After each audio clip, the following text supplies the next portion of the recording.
Hi, this is Priya with the ETS Street Team. On this episode of Ask ETS, we will be asking your questions to ETS Transit Operator Mark. So Jovina from Facebook asks, are ETS drivers involved in regular professional development? Yes, we are. Once every 3 years, we undergo a professional development course held in-house by our training department. They also give us fuel sense courses, defensive driving courses, and we also have first aid courses if we need through the city. Tamara from Facebook asks, what do you find is your greatest challenges in your role?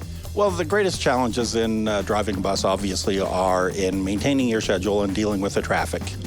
Edmonton is a growing city, it's a booming city, and there are more and more cars on the road at all times.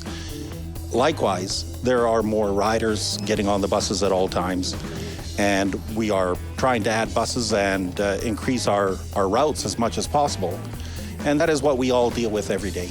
Jason from Facebook asks that it frustrates me that my bus is never on time in the winter. Why can't it be more reliable?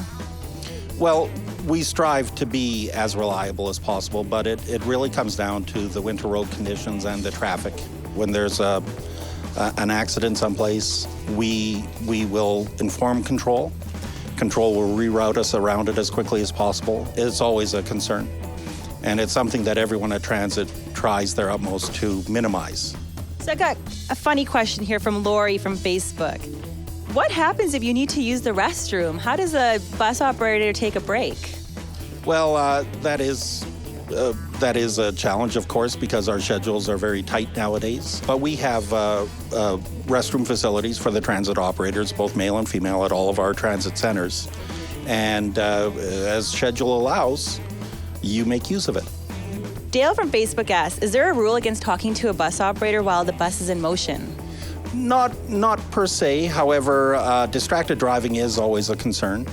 And it is left up to the transit operator as to whether they can participate in a conversation at a particular time.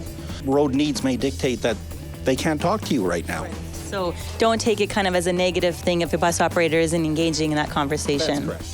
Darren from Facebook asks, how come my bus driver doesn't stop the bus when she sees me running for it? Well, it is unsafe to have people chasing after a bus.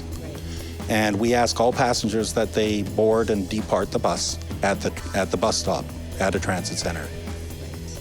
Well, finally, our last question, Mark, from Larry is ETS hiring now, and is it a good career? ETS is always hiring, and it is a very good career.